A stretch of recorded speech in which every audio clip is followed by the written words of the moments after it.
This is Thrifty with Thrifty's Gaming News Playground or podcast, either way. So we have topics upon topics upon topics, three topics to be exact, and we will be discussing those tonight. One of my videos got copyright flagged, and it was the one stream from YouTube that got taken down. It said it got copywritten for music, and the only thing I did different in that is I had the sound at like 30% for Horizon. So in this video, I'm not using any of the sound, and I will just be using I'll just be using just the visual, just like the video of it. Just because I don't want to get copyright claimed. I don't want anything like that. I don't want to deal with that. Um, but YouTube didn't take down the video, and they didn't strike it on like the back end app that I can look at. So I don't really know if it actually was YouTube or if it was a scam or whatnot. But like, you know, don't want to take any chances. So tonight I am not going to be having any background audio, and so yeah. I will be back in just a few minutes. I have to go take care of my child. And, well, never mind. This is why you always have a spouse. Always. Because now my wife is taking care of that child. Anyways, guys. So tonight, just like the topics say, we're going to be talking about Jim Ryan and is leaving PlayStation. Uh, that's an interesting discussion to have. He's been with him for 30 years, and I don't think I knew that. But the guy taking his place, I've actually been hearing his name more this year, so I don't think this is as out of the blue as it might seem. I don't think it is strange or anything like that. Guy's been with the company for 30 years.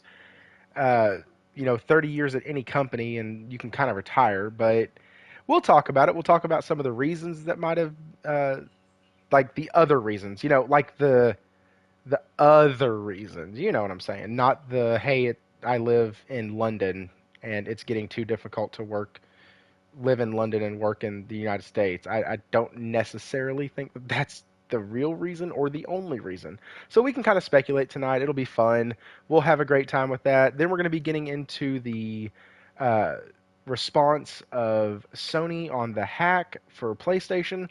The massive 6,000 file hack, which is, guys, I have more than 6,000 files on my phone. Like, that's not a big number, but Sony responded to it and kind of gave us a non-answer, which, whatever. They're looking into it and all that, but we will get into that some more. And then the real meat and potatoes tonight, I want to talk about the price of gaming. That's something that has been revisited as of late. I've done a couple live streams on it before, and we've covered it a little bit, but really kind of put the pieces together today based off of the Capcom thing. And guys, I'm telling y'all, we'll get into that. But tonight I have my co-host with me.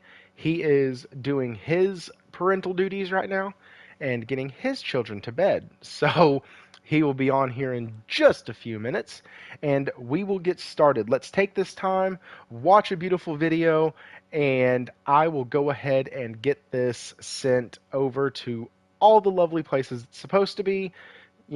Twitter, X, it's the same thing. Uh, get it out in the Discord chats, and yeah, let's have a blast tonight, guys. Through a lifetime spent in the pursuit of knowledge, one question consumed me.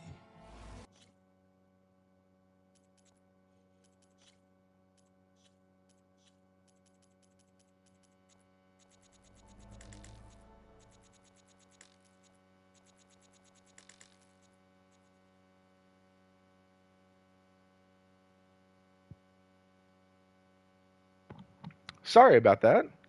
Yeah, I thought I had all the audio turned off. Let's see if that fixed it. Okay, there we go.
right. So, first topic for tonight is, can Thrifty get YouTube to actually work on his phone? Let's see. Oh, sweet. I just found out that I can put folks in timeout for up to 10 seconds or 24 hours. That's awesome. I like that from YouTube. Like, hey, you ain't got to leave, but you can't sit here. You're in timeout. That's great. So, RP, that might be for you, man.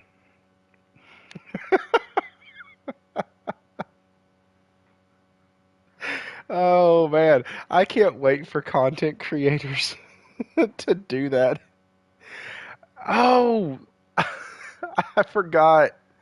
He normally does his on Monday and Tuesday. I can't help that. Like, this is no shade to him at all. I love Jez to death. And to be fair, he has a better show than me. Like, just in even my personal opinion, I laugh way more during his show than I do during mine. So, uh, okay. It's an emergency gym leaving stream. Yeah. So what's really funny is I was messaging Will earlier about the topics, and to this week, this month has just been awful, but this week has been crazy. So I haven't really been able to get all my topics out, get all my articles up, because I usually like to go based off of articles.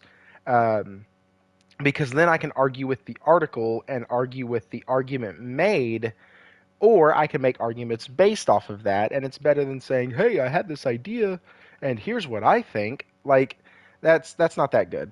So,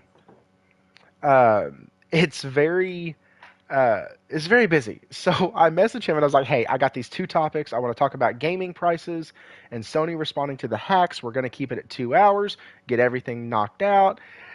And then I see posts that are starting saying Jim Ryan is leaving Sony, and I was like, "Oh Lord, okay, well, looks like my plans are changing." We're still going to talk about the other two topics. I really do want to get into those, but I do want to talk about Jim Ryan leaving. Guy's been with PlayStation for 30 years. 30 years. It's nice. I was gonna do that one again, but decided on God of War Ragnarok instead. I'm starting Ghost. Dude, Ghost of Tsushima is so good. It's it was freaking awesome. Thanks, War. I appreciate that. And they are completely different shows. Um, and I like that because we get kind of a round table flavor on the Saltiest Gaming podcast.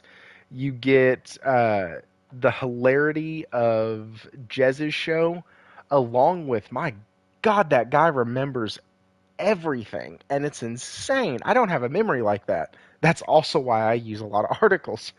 But and then you get mine, which I try to keep mine extremely down to earth, lighthearted, and informative. I don't usually go on rants unless Xbox just does something to really piss me off or Sony does something to piss me off. The first one happens a lot more than the second. Um, yeah, RP, we're gonna get to that. I because that's one of the things. What's up, Josh? That's one of the things that I really want to talk about. I think if the headline today read that Phil Spencer is leaving Xbox in March, I think it would be a totally different conversation and a totally different feel to that conversation. Um, but with Jim Ryan, I think that him going out and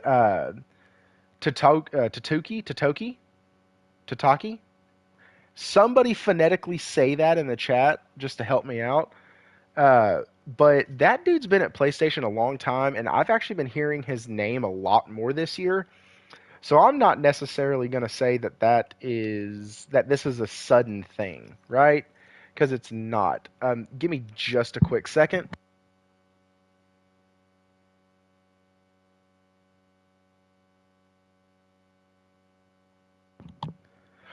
Sorry.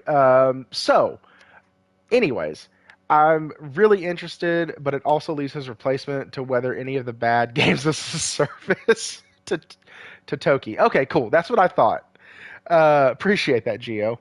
And it does. It does. It leaves his replacement to have to handle all of this. And that's one of the other things I was thinking. Like, man, y'all have gone heavy on PC, heavy on this accessory stuff, which, to be fair, not as heavy as some do, like Nintendo or even Xbox. But they have started getting into a more accessory mindset, which, fine, cool. Put your name on anything and everything you can, as long as it's related to gaming. And not a refrigerator. Like, just don't do that. But Xbox needs a new boss. Well, yes, not yet though. They need to watch Blizzard melt in front of them and Activision games not be able to come out at good quality because they're going to push them out 3 times a freaking year, and then we'll see that happen. But it's going to be an interesting night tonight. I'm actually really really excited. Um, what's everybody playing right now? Actually, better question. What are y'all listening to? I am not really as much of a music head as I used to be. Phil got Xbox, ABK, and ZeniMax. He isn't terrible and always. No, listen, he's not. But what's happened after those? Like, obviously, one of them's not done yet. But what's happened after? Like, ZeniMax, great. Everything has been going downhill further and further. Sorry, guys, that's my kiddo. If y'all heard that. Uh, and so I don't really know. Like, Starfield's now the worst rated Bethesda title on Steam, which is actually people who buy it and play it and rate it. So I mean, I don't know if I'd really sit there and say how great it is or how wonderful it is. Um, Redfall was an absolute disaster, and so it just kind of happened. That yes, he got that purchase, but it didn't really do much for him. And the ABK, sadly, they're purchasing Activision Blizzard when at least the Blizzard portion of that is dying and almost killing itself. Like Overwatch 2, all those bad decisions, Diablo losing 97% of his player base. Counter Strike 2. I don't think I've ever played that. Is that PC? Yeah. The guy can't even get Octopath. Stop it. That's not his fault. That's because, well, it might be their fault. But, anyways, let me see if. Okay. All right, so let's get into this article. We are going to start with an article. We're going to kind of start backwards because I really want to kind of save the big one for last, and at least the big one in my opinion. Replace CS:GO. Okay, that's what I thought. Yeah, PC. Um, all I know about PC is that people play CS:GO on it and Steam, but that's about it. Oh, and Epic has a game store on there. I think. Do they still have the game store? The Epic Game Store? Yeah, they still have that. Guys, I know jack shit about PCs. I mean, nothing. I know they turn on, and I know that I can play Diablo 1 on my crappy PC that I have. But outside of that, I know nothing. Um, okay. Diablo, yes, it is. They make millions of dollars, and I mean millions of dollars on on that. Yeah, Epic is a launcher on PC. Dude, I really, really, really think that they're missing it by not having a PC release. Or I'm sorry, a PS Plus app on PC. I think that they should, but they should only make certain games available through that. But to me, it would just be another presence, get their name out there, but then they're having to pay Microsoft to get on the platform. I don't know. It's sticky. Um, they've been working on it for a PS. Wait, hang on, guys. Actually, this would be a great time to introduce my co-host, Will. How are you doing, man? I'm good, Thrifty. Thanks for holding it down. How's the chat doing tonight? They Well, are. They tell me that they're doing great. yeah, I see that. While you take care of that, Thrifty, let me just talk about Jim real quick. I heard you say a few things, and you know, this is sad. It's very, very sad. Not because Jim is leaving, because I really don't give a shit about that. But what I'm really sad about is how Xbox gamers are reacting to this news. It's just ridiculous. I mean, they use the smallest things, like a man who's been working at the same company for 30 years and retiring, more than likely on his own terms, as a way to attack PlayStation, to attack Jim, to just attack anything that is good in the PlayStation world. And it's a sad thing because over here on our side, we play games.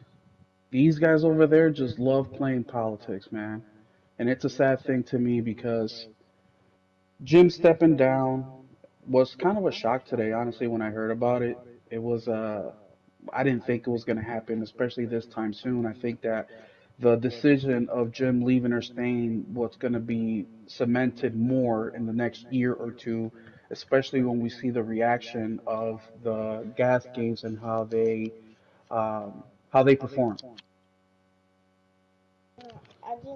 So based on that, it's when I would have figured, okay, Jim might be staying or might be going. But it happened sooner, earlier than later. And plus, another thing that people don't understand, CEOs generally are only in charge, depending on the company, of course, and the size, anywhere between 3 to 5 years. I mean, that's roughly about the average nationally. I Uh, was about to say you have a little bit of experience in this field, yeah, so yeah, yeah, yeah. just to give you an example, at my job, CEOs change roughly 3.5 years. And when they leave, their whole team leaves. The new CEO brings their whole team on over, everybody from the CFO to H&R director. I mean, these people, when they move around, they generally are moving around in gangs. So this, just to give another example, when this last CEO that we've had, which also matches the same technique, not technique that my last company did, this last CEO, he also retired.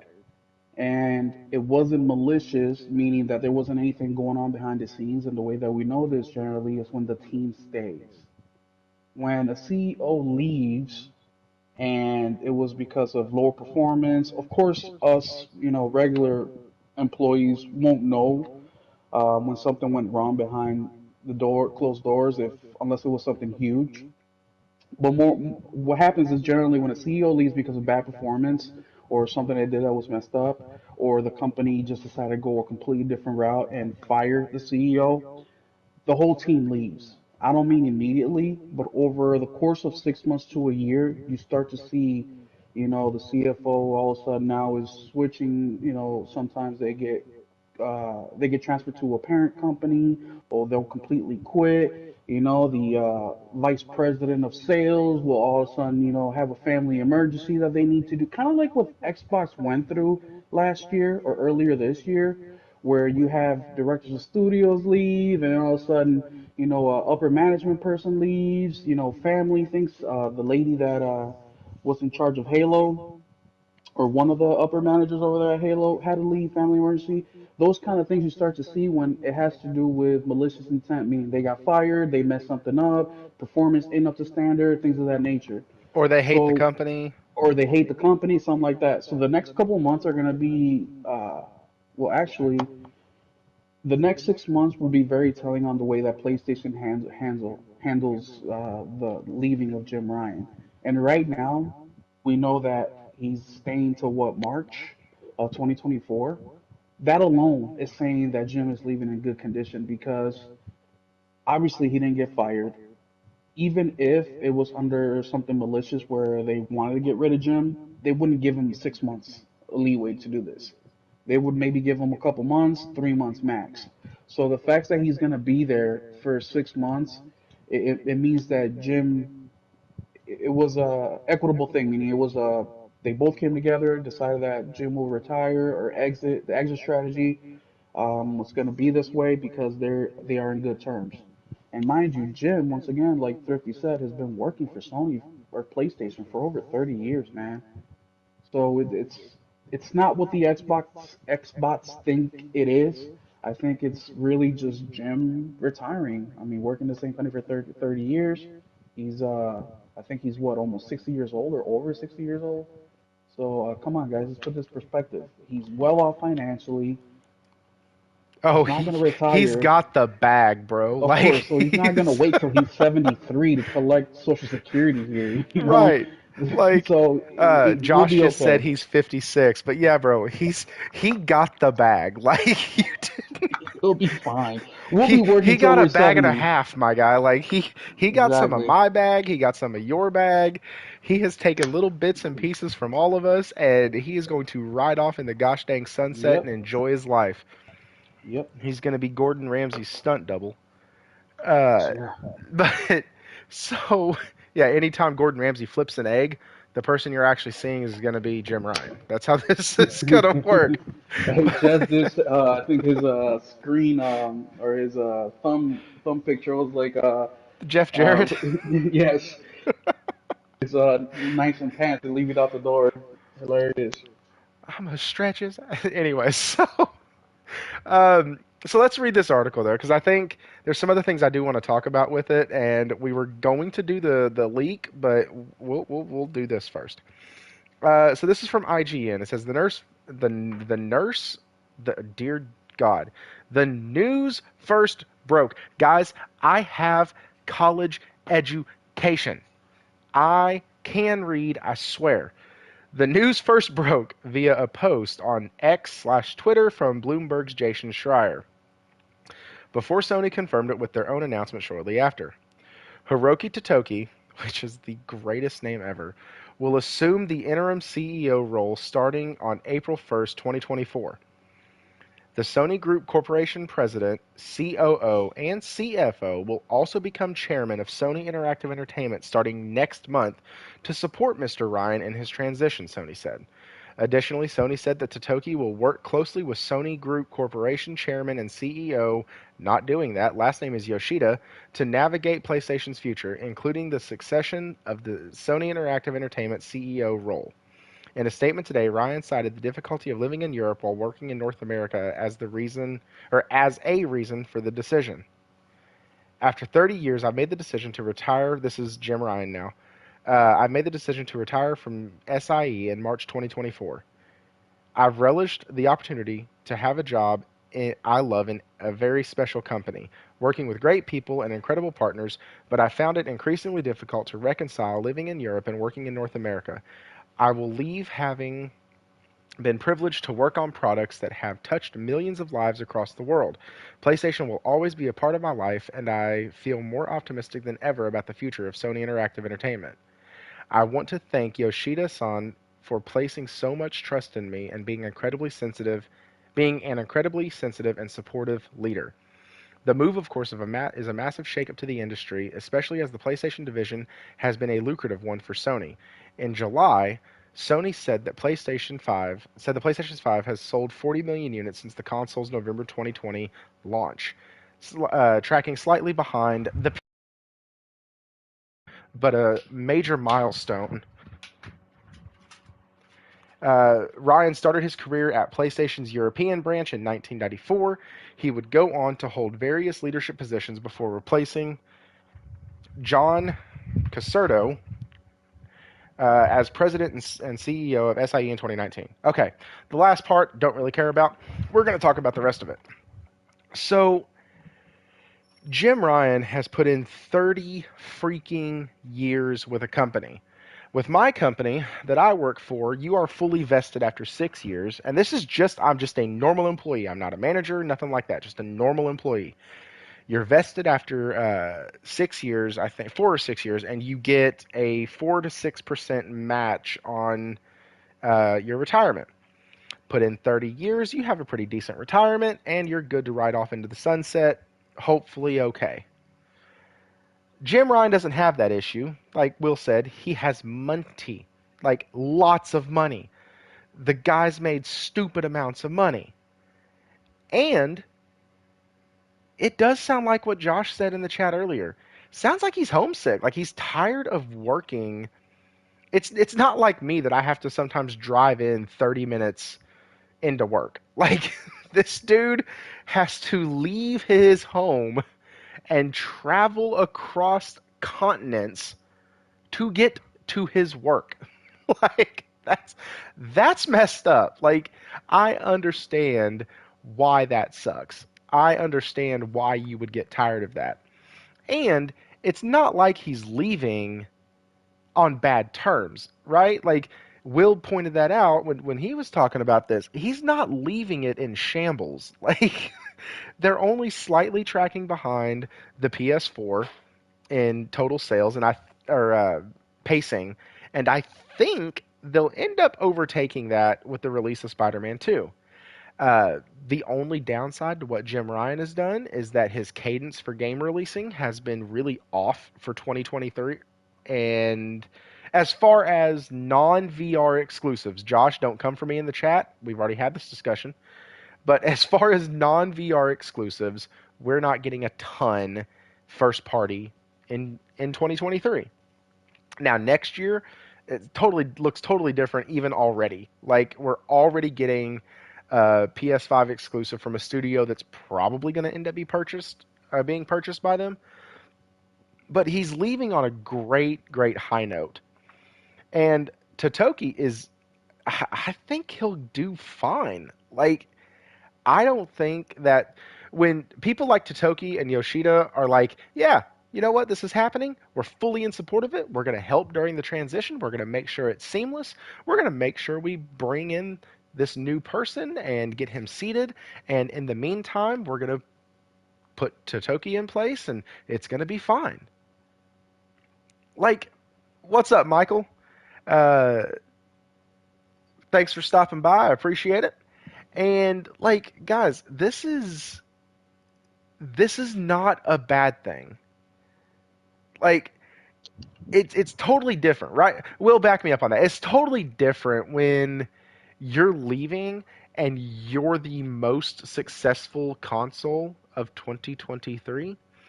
You Yeah. are leaving when you are about to release one of the biggest games coming to the platform in Spider-Man 2. You're leaving after you've set up fully Q1 of next year. So for the next 6 months, we're done. Like, we know what we're getting. It's finished.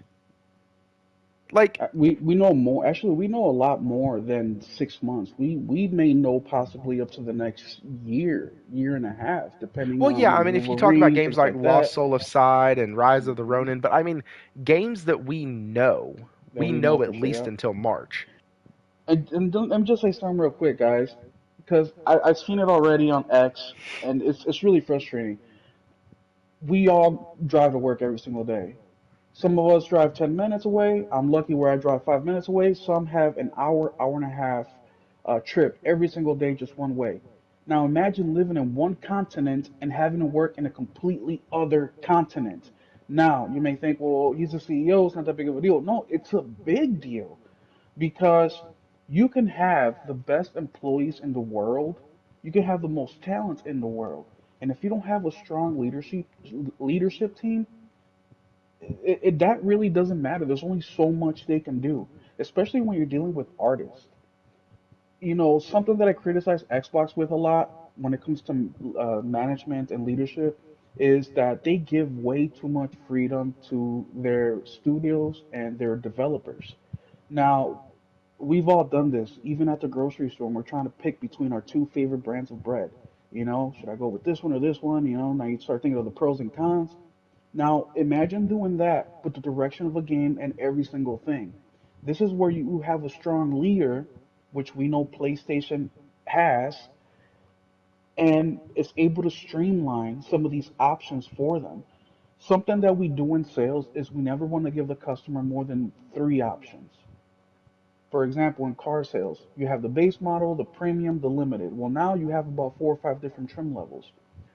Fact finding and asking the right questions to your customers to find out specifically what they need that vehicle for is extremely important because now you're able to zero down on their exact wants and needs. As a leader, you do this as well. So you're basically giving them the illusion of choice by doing these things. They still have the choice, but the choice is between these options. When you have way too many options, you come it's too much for a lot of people. So that's where leadership comes into play. Another thing that people have messed up about leadership is they think that the top guy is the guy who has, you know, hey, go sweep the floor and you must do it. No, a good leader is a leader who listens to their employee. And if the employee needs for the CEO or upper management to sweep that floor so they can move back and forth through the hallway faster and go back there and get the product for the customer as quickly as possible to engage the customer in sales, then that's what a good leader will do. And based on what we've seen from PlayStation, and I say this because we're gaming right now, we know what's coming up. We got the biggest game of the year dropping in what, less than 30 days, 20 something days. Mm-hmm. You trying to say that Jim Ryan saying traveling is a weak excuse? You obviously do not know. Every CEO that I have worked with have always been, they always put in 10, 12, 14 hours daily. They don't work Monday through Friday. They usually work Sunday through Sunday. They're constantly on their phone handling business. They're constantly flying. I mean, my CEO that just quit or he retired last year, this guy lived in Chicago and worked out of corporate in Georgia. And even that was too much for him. Literally, a 2.5 hour flight on a private jet, that became too much for him. So imagine traveling continents or different parts of the world for work, especially when you have to be hands-on, especially when you have a worldwide company, it becomes overbearing. So that is not a weak excuse. That's actually very tangible, and we all know we can always make money. We can never make time. I think that Jim achieved his goal of becoming CEO. I think he did the best that he could. He may have done some things that we as gamers don't like, but he also didn't fuck us completely. I think that the hate that Jim is getting right now is unwarranted.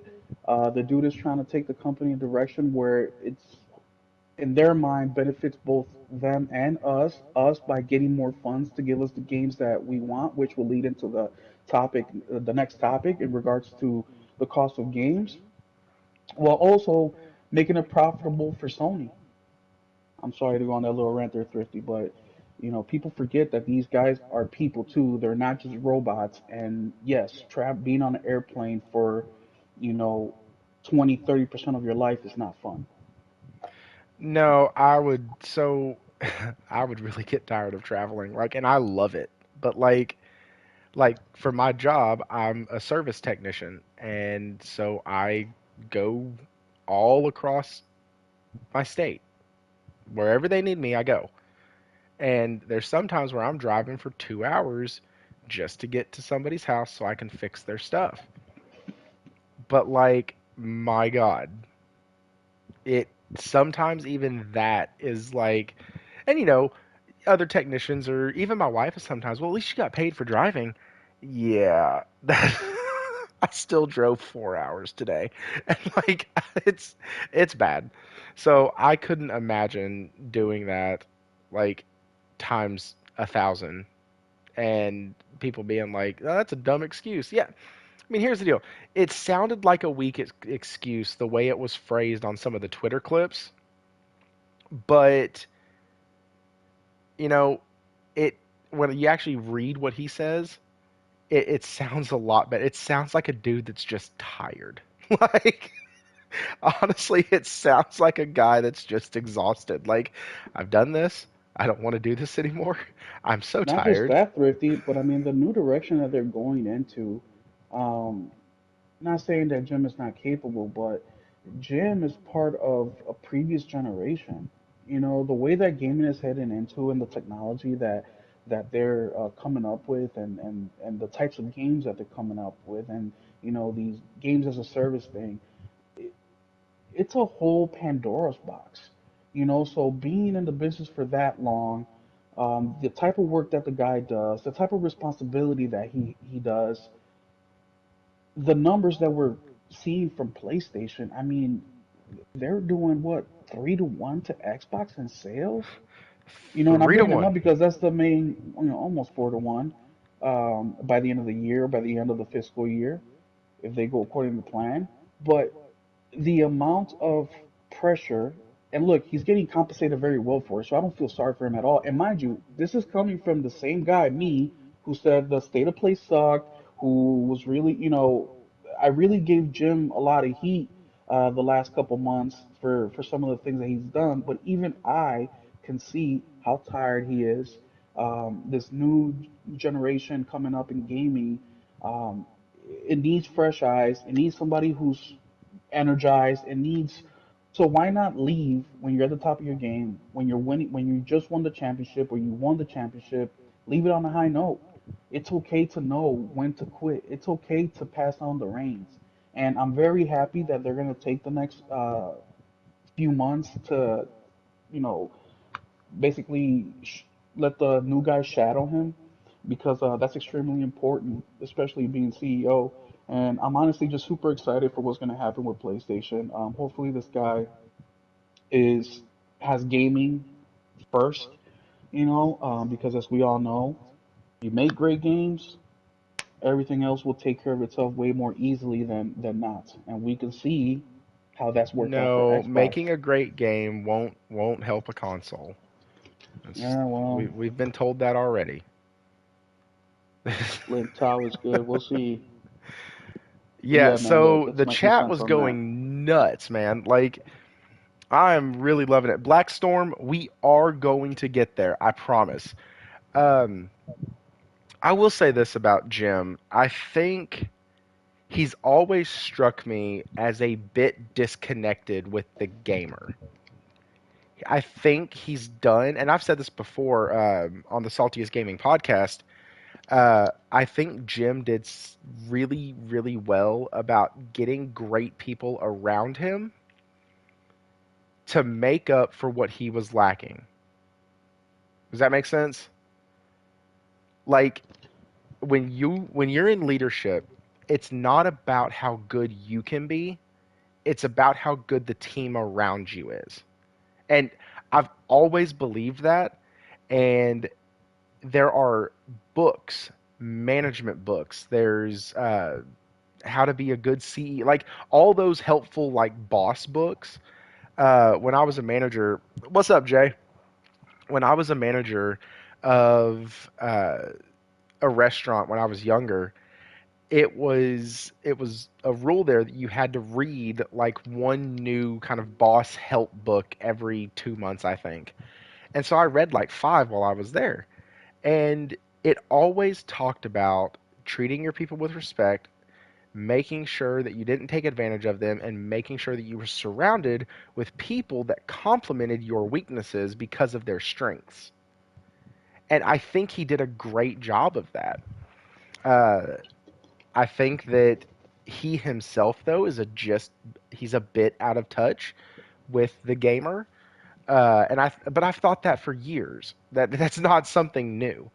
Um, but I also think the people he put around him and the studios that he has and that they have at PlayStation make that to where it doesn't matter. That's why I don't when like I hear these names like Totoki and people in the chat kind of were like, dude, he's the CFO, COO, and this other stuff. He's a busy guy, and I was like, yeah, I didn't know any of that. That's cool.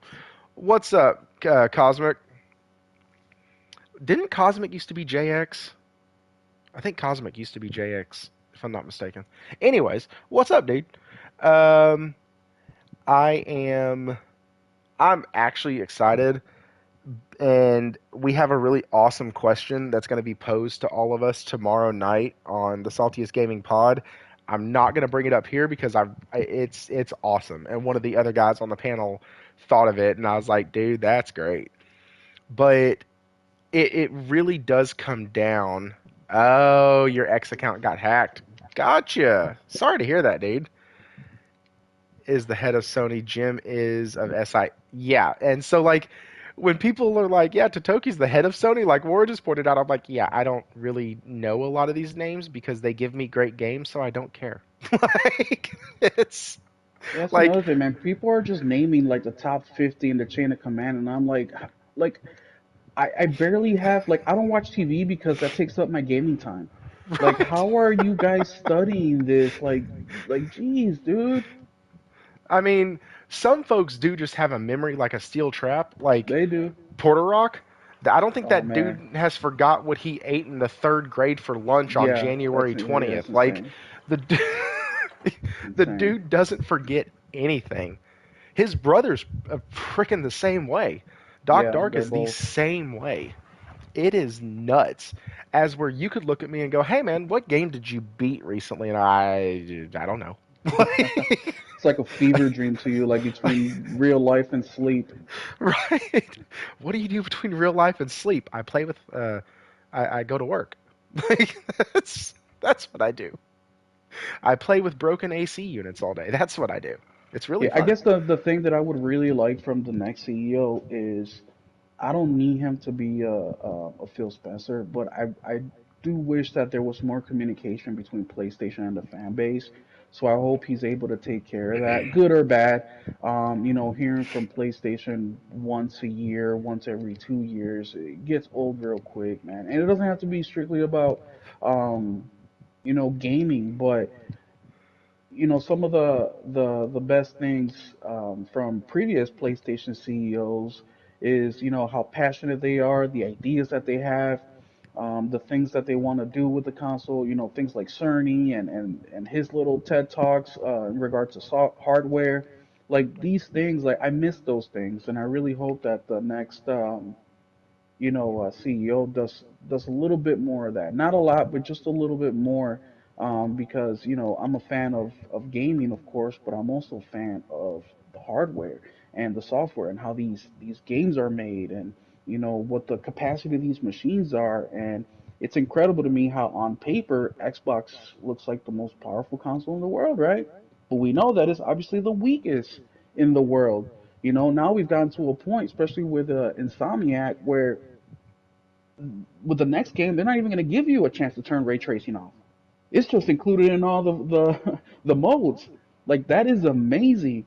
So I wish we can get a little bit more information on that stuff because that's interesting to me. I don't know Okay, if anybody so else agrees. I have like if you've heard my show before, I really go to like the pessimistic side of every big game that's come out. I was correct about Diablo when I told everybody that I didn't feel like it was going to do well. I didn't feel like it was going to perform well. I didn't feel like it was going to be the game that it should be. I did that with Gotham Knights. Yep, I remember that. Just because of their marketing and the way they handled it, I knew it wasn't going to come out well. Um, and then I think the only one I got wrong was Forspoken. I think with the demo and how early that they were like pushing it, that everything was going to be polished by the time we got it, and I was way wrong on that. But like Spider-Man, I know it's Insomniac, so I, I I'm I trust Insomniac, but my guy, how are you going to give me 4K, dynamic 4K or regular 4K? I don't care. How are you going to give me that with full ray tracing and I know it's going to be at 30 frames per second? I get that. But Dude, they're how gonna in the have ray tracing on all the modes, 30, 40, I 60. know. I know. It's insane. But how bad is that going to absolutely tank the performance? Like, It won't. I don't think it will. I think that they've oh, gotten I mean, think about it. It's not like we don't know. We've gotten numerous games from Insomniac in the last few years. I mean, every single game that they have put out is just getting better and better and better. And even with Ratchet and Clank, they had that patch where they made it better. So I really don't, Thursday. I really think that they're just gonna this game they're just gonna stunt on the industry. Like, look, this is what we're doing, this is what we can do, and wait till the next game. It's gonna get even better. So y'all need to get your shit together. Otherwise, we're gonna take all your customers, and then you're gonna start seeing more of the bots buy PlayStations because they're gonna have no choice if they're gamers for real, which I don't think they are. I think that they're just politicians and lawyers and and finance guys and controller fiends. That's what I think they really are. But nah, man, I really think that the performance is not gonna tank because if it did, they wouldn't have done that, and they haven't done anything in the last 5 6 years to say otherwise. Once again, I I'm a know, firm believer of I know, not listen to what they say, but their actions, and their actions have been on point. man. I get it. I really do. And I'm smiling right now. I don't know if you know that, but I am because I really believe that they're going to do fine. I believe that it's going to be a stable 60, a stable 40, and a stable 30. I don't think we're going to get frame tearing. I think it's going to look gorgeous. I think they figured out a way to do it. Wara said they're using FSR, and I wonder if VR, that's what it is for Ratchet and Clank. When PlayStation did the VR, yes, then they sent that update, and bam. but Wara said they're using FSR for it, and I wonder if they're using FSR 1 or 2. If it's FSR 2, my worry is almost gone. If it's FSR 1, mm, we saw how that worked in Final Fantasy 16 with FSR 1. And so I really it's listen, Geo, I know. I know that I shouldn't be worried. But right now I'm batting about 70%, and so it, it's just yeah, thanks man. I appreciate that. It's FSR and DLSS are for upscaling. Okay. Yeah, and I know that if you have FSR running or FSR2, I mean, it's supposed to pull away and require less power to do it, I think. And once again, that's a PC thing. Uh, but I don't know. Because and this is why. Remember, guys, this is the gaming news playground, right? Remember that. So what I'm thinking is, oh crap, here we go. It's gonna happen. They're gonna go through it with a fine tooth comb. They're gonna find all these mistakes, all these issues, all this stuff going on with it, and it's just gonna get ripped to shreds. And it now is that gonna happen? Absolutely not. Am I gonna play it in 4K ray tracing at 30? Hell no. I'm gonna be playing it in 40, just like I'm playing Horizon right now in 40. Yep, that's how I play it too. But well, the thing is when you take the biggest thing that gets affected in these games to me, when you go from 4K 30 to 1080 60, is the hair movement. To me, gets really bad. Like all the strands of hair kind of get jumbled together.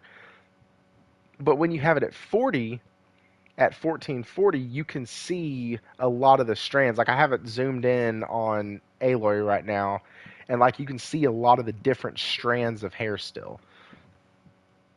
What's up, Righteous Fish? That's a really funny name, Righteous Fish. For some reason, I pictured a fish with a monocle and a British accent. I'm a righteous fish. Anyways, um, so sorry. Back to the topic at hand. Yeah, I don't think him leaving is a sign of weakness or anything. I think, if anything, it's the greatest show of strength that there could be. Because he's sitting there saying, "Yeah, I'm leaving, and I'm at the top of my game, and this was completely my choice." That's what this comes out as. Can't confirm they're still using FSR one. Okay, I'll follow on Twitter, on X, maybe Twitter, X, yeah. Yeah, at ThriftyPSGR if you want to follow me, or if that was to somebody else. Can't keep missing the good part. Dude, Hero, the first 5 to 10 minutes is just like a movie playing and silence because, oh, I have no ammo. Because I'm trying to get stuff shared out and usually dealing with a child or technical issue. So you're good, man. But yeah, so that's kind of my thoughts. I don't want to get into who I think will be it because I just don't know enough about the CEOs and the people under Jim. There's a couple names that folks threw out that I have heard and I know what they do. And I am going to tell you right now, I do not want Mark Cerny anywhere near the CEO chair. That man is an absolute wizard in the kitchen, and he needs to stay there. You pay him more money. I don't care, but he needs to stay there. And another person said Yoshida, or yeah. And I could honestly see Yoshida doing it. He is fantastic. I think Herman Holst is a great idea for it. But outside of that, I don't know anything about anybody. So, Will, do you have a good line on who you think the next person should be, or who your hope would be?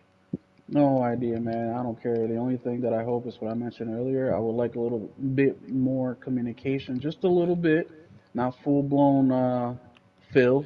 And that's keep giving us the game. I obviously want more single player narrative driven games like how we are used to. And outside of that, whoever does that job is who gets my vote. Okay. Okay. Just pragmatic all the way. Like just give Yeah, me I games and don't I give a don't shit. give a shit. Yeah, yeah, just earn my money. That's all I want. Let me know when I can spend my Respect. money by, giving me the information that I'm looking for so I can kind of plan accordingly because I lose control a little bit when it comes to buying games. But yeah, just keep doing what you're doing. Let's take it to the next level. Let's take advantage of those investments that we have, like Bungie, that Jim was able to get us, which I think is invaluable. And let's keep it going. Let's keep their foot on the neck, man. Keep the foot on the neck. I like that. It's just interesting that he comes out and that leaked information comes out and It is there were very folks. interesting. Yeah, then there were folks who had said early on that if Jim didn't get the ABK deal blocked with how hard he's been trying, he's going to get fired, he's going to get this, blah blah blah. And so it's very interesting that the spinning of it has already happened. They have already signing PS5 panels and advertising games on what? Well, they already have Phil Spencer. He's already signing PS5 panels and advertising Oh games that yeah, are on PlayStation on Xbox. you didn't see that? A fan brought No. a PS5 plate, the white one, over to Phil to have him sign it, and he signed it and took a picture. And it was funny because he was smiling naturally. It wasn't a forced smile like we're used to seeing Phil. He was like enjoying the moment a little too much. And this was at the Tokyo or whatever trip they're doing right now in Japan, where they're going around meeting with all the devs over there. This just happened recently. He asked if he could take the picture, Josh? No, no, a customer Oh. for a Sorry. gaming. Yeah, Phil signed a PS5 panel at Tokyo Game Show. He asked if he could do it. Yeah, he asked if it was okay jokingly. that's that's funny. Listen, that's a dude that's like, holy shit, this is Phil Spencer, but I only have my PS5 with me. That's probably how I would be. Hey man, can you sign my copy of Final Fantasy 16, please? Holy shit. Dude, I can almost guarantee that Phil's got quadruple the amount of gaming hours on the PS5 versus the Xbox. Bro, here's my thing. If you own an Xbox, you own a PS5. I've almost like You kind of have to. I've almost conceded that that's the way it is. I don't think there's near as many people who own an X or a PS5 and also an Xbox. I think it's more the other way. People who own an Xbox also own a PS5. Well, dude, look at the numbers. Xbox sold what 21 million versus PlayStation. They'll be goes to 60 by the end of the fiscal year. Like, that's a big difference there, man. Yeah. So has Xbox broken 30 million yet? Consoles? No, they're at 21 21. Okay. So based on the if leaks from last week is that 21 lifetime? of the new, well, no, of the new gen of the current gen. Okay, so lifetime of the current gen. Yes. Okay. What is PlayStation at for the year? For the year, I don't know, but lifetime for the current gen, they're approaching 40s. I think they're like at 39 or something like that. For the year, right? Lifetime. Lifetime. Okay. So that means that I think that means 24, 25 this year because I think they had 15 in the first year or the first 2 years because of Yeah. constrictions and all that. Okay, so Josh said 12 million for the year.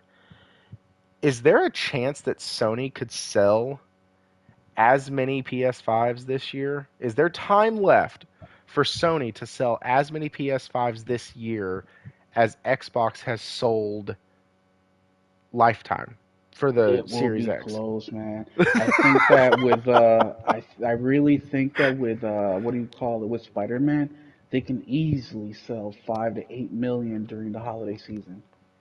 I Well, and mean, then Final Fantasy VII Rebirth, because you know, yeah, the yeah, but the chat's pointing fan this base for out. Rebirth isn't, a lot of the casuals will be definitely buying Spider-Man, so I think a lot more casuals will go into it. I don't think Rebirth will be much of a console pusher.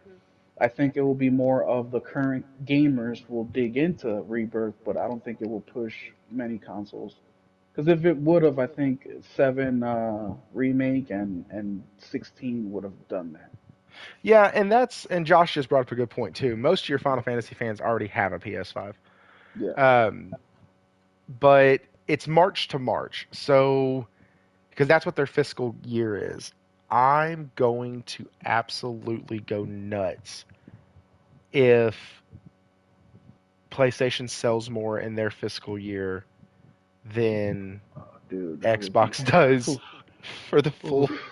3 years. That would be fuck. Oh my god, dude. That'd be so I would funny. almost I feel bad for wouldn't. them. Fuck them. They've done it to themselves. Almost. Remember, I said last show, I have felt bad. I have tried to sympathize with them. No more. No more. They've done this to themselves, and now they get to sit in it. They buy these companies, they buy these publishers, they buy these developers, and then they run them into the ground until they're a former or a shell of their former self, like Rare or 343 or um, oh shoot, what's the other one? I can never remember it. It's Rare 343. Dear God Almighty. Anyways, there's one more that they just completely screwed over, and I can't remember who it was. But look at what's happening with Bethesda. It's bad. It's terrible. Yeah, I don't quite count Bungie because Bungie was able to break off and leave. They said no. They said we're done. And so, anyways, I'm kind of going off on a little bit of a side note, but let's get in. So, Jim Ryan, this isn't the last time we're going to cover this. I highly doubt that this is the last time we'll see this topic because there's going to be news leaks, there's going to be rumors, there's going to be talk of who's coming in, and then once that guy comes in, we'll cover that a little bit. But let's get into the next topic, and it's already the first hour over, so we're going to get into the topic that I really wanted to. Turn 10. Turn 10. Thank you. Thank you. Turn 10 is getting shafted. Appreciate that. Okay. So, this is an article that is by Game Developer, and it's basically just a highlight article of the Capcom president saying he thinks it'd be healthy for gaming, for game prices to go up again. And of course, whenever somebody starts dipping into people's wallets, the first thing we do is clutch our pearls and gasp, Papa, because oh my God, they're going in my wallet. Stop it. But if you take a step back, which we've been covering this for a while, every channel has been covering game prices going up for a while. Every increase, every decrease, everything that comes out that says, oh, this upgrade is free, this upgrade's not, this DLC is $30, this DLC is 15, is this too much for gaming? And so like we hear this all the time, and a lot of the news channels, I call them news channels because I don't watch real news. A lot of the news channels, they come out and they talk in their podcasts, they talk on their shows, and it's generally a bash on the company. I can't believe they're trying to charge this. I can't believe they're trying to do that. I can't believe they're doing this and that. And that's where I was a few months back. And oh, that's cool. Sean Layden liked your tweet. That's awesome. And so like it's we've had time. We're able to process this a little bit. Uh, and looking at it objectively, guys, we should be paying a shit ton more for games than what we are right now. Like, we just should.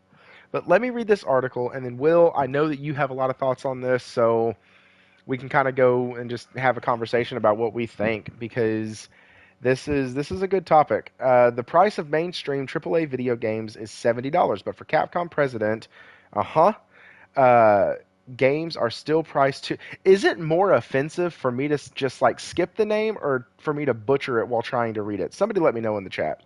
Games are Butcher it, still bro. butcher it.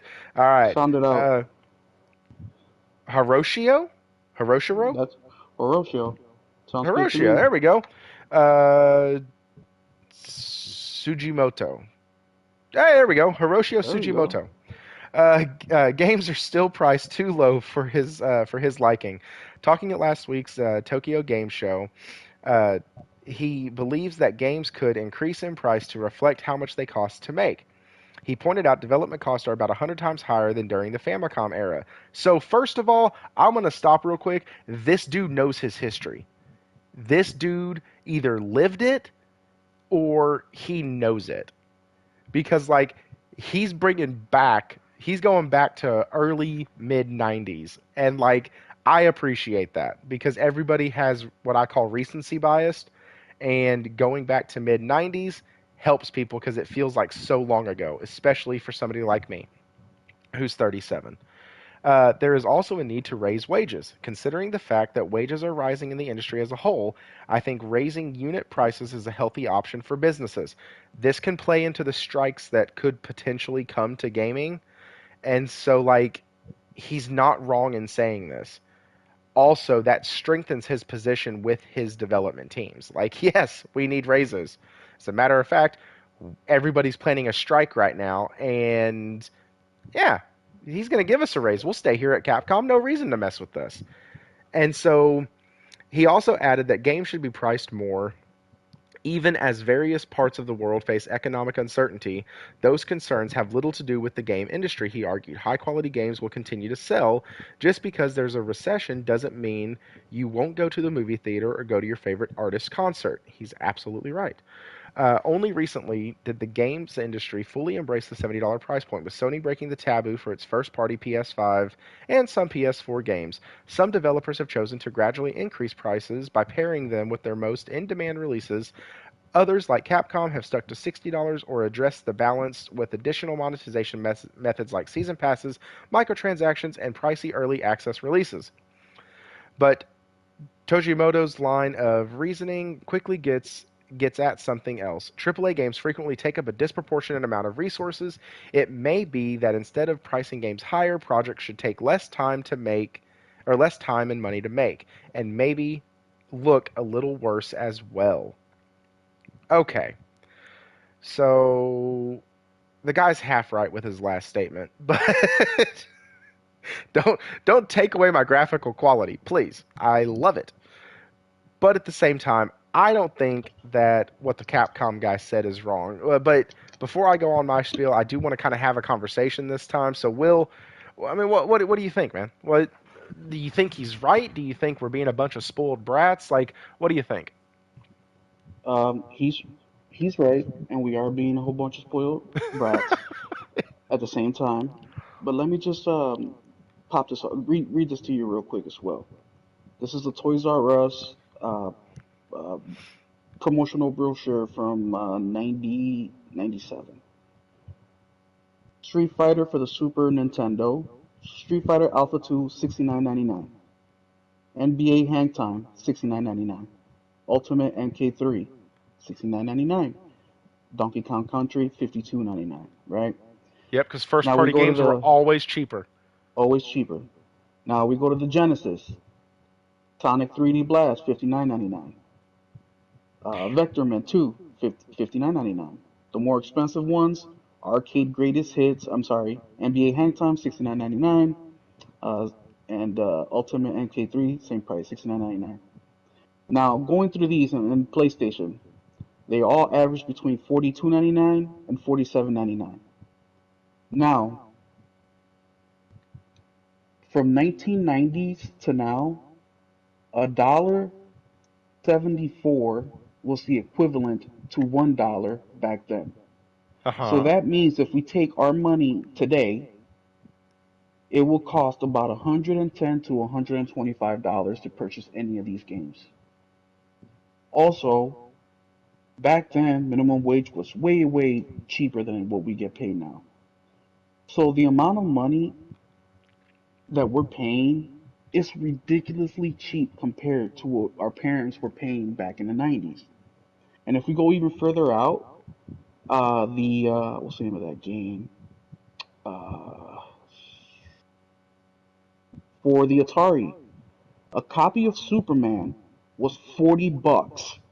In the 80s, $1, or it would take $3.50 of our money today to the $1 in 1980. So that's 40 times, three and a half times just to buy Superman for the Atari. It is ridiculous. So what I think happened is the video game industry shot themselves in the foot when they came out with these prices back then, and now they're reaping the consequences of those actions. Well, and there was a time when PlayStation took all of their first party titles, I think, down to like $40. Yeah, Like, well, do you yeah, that remember was in the that? mid '90s. That was in the Or mid was that '90s. PlayStation 1 games were between 42.99 to 48.99, 47.99. They really didn't cross over the $50 mark not until the PS2 era. And that's when you started to see 49.99, $50 being the standard, and then shortly after that, $60 was the standard. It wasn't until what, late PS3 or PS4 when it went to $60 standard, or I'm sorry, PS3 when it went to $60 standard, and that stayed that way for about 10 years, a generation and a half. was it the PS4 that they said that hey, all the I could have swore that the PS4 was the one that for the first few years, or maybe it was the 3, for the first few years like all the games were like $40 if they were first party. PS2, That was PS2. Okay. PS2, yep, PS2. And I remember that being a big deal because It I was a just huge remember, deal. yeah, it was a big deal. And I remember, I grew up as a single, or it's me and my sister, it's two of us. And I remember that my parents would only buy me the console if I played with my sister. Thankfully, my sister wasn't into video games, but we needed to have that second controller no matter what, because if she got the itching to play games, then we needed to have both controllers. And that was my thing. Is like, okay, if the game is $40 or $50, that will dictate how many games I can ask for that year. Because back then I could only get one game per year, maybe two. It wasn't like maybe that's why I go crazy with games now, where I just buy whatever. But no, I think the video game industry really screwed themselves because they came out with these prices when they started out, and they were making millions upon millions upon millions of dollars. I mean, Super Mario only cost them 300K to make, and they were pricing it at 50, $60. So now that these games cost 50, 100, 2, 3, 4, 500 million in Xbox case with Halo, which I think is a made up number, maybe not, um, it's really biting them in the ass, and they're trying to figure out how to do it. Well, you can't bring the quality down because look what's happening with these games that are coming out unfinished or without complete features, like mainly Xbox, because PlayStation, we're good over here. But look at Redfall and Bethesda and Halo and all these other games. They're coming out with the features that we're used to, not there. They are priced like if they were AAA bangers, like what we're used to seeing on this side. And another thing, we're also doing this to ourselves because look how we reacted with Zelda and the price increase that Nintendo did earlier this year. They took it from what, 60 to $70 just because they could, And they're the devil. and Like, they're the devil. For real, they talk about Jim being anti-consumer. No, Nintendo is anti-consumer. So, do I agree that game pricing needs to change? I don't want to, but yes, I do. Looking at it as a business standpoint, not as a gamer, yes, I do think that the pricing has to change. But more importantly than that, what they need to change is the way that they're coming out with these games. I mean, we're waiting 5, 6, 7 years for these games to come out. They're spending a ridiculous amount of money for these games to make them. well, so do you think that if they increase the price, that could increase the cadence? Like, Well, that's what I said on a tweet. I don't know how would you say it, an X on on a, an X. on an X? Is they're gonna have to decide what they want to do. If this is really a big problem, I mean, the way that I see it is they can go two routes. One, they can make video game extremely niche, where it doesn't grow to the levels that it has been growing, and charge 120 bucks per video game. And now they really have to focus on the quality of the game because it's a niche product, or they mass produce it and kind of do what Xbox has been trying to do, where they're cutting corners to release these games, but now we see the effect of that. They're only at 21 million Mm. consoles. Their games are not selling. People are subscribing to Game Pass for just 1 month to play the one game, and then they go back to playing 2K and Call of Duty. And that's not what we do because we're the hardcore, but the casual market is the market that they're really after because that's what pays the bills at the end of the day. So I just think that it's a clusterfuck. They did this to themselves from the beginning. There needs to be some sort of they need to redo some things, a lot of things, in order to make it work. Because at the same time, I don't want these developers to not make any money. Of course, I want them to make money because I want them to make part two or part three, or the new IP. So it's not feasible to say that raising the price is gonna fix problems, but at the same time, they need to. This is their problem, not ours, honestly. Yeah, and it's okay, so yes, spoken like a true 100% gamer. That is their problem, not ours. But And oh, it is one more thing, ours. Thrifty. And also, it's just like the energy company that I have here where I live. They have a monopoly on it, right? The deal with the state, which is a lot of states have monopoly, and I know I'm going a little off topic, but it has to do with it. A lot of states have a monopoly on usually energy companies, and the deal with the states and these companies is we're the only ones because it's an industry where it's very hard to get into. So in turn, we're going to give the customer base a deal on prices, right? We're going to charge you a little bit less than the national average. That way we're all winning. We're the only ones doing it, and the customers get a benefit out of it by paying less.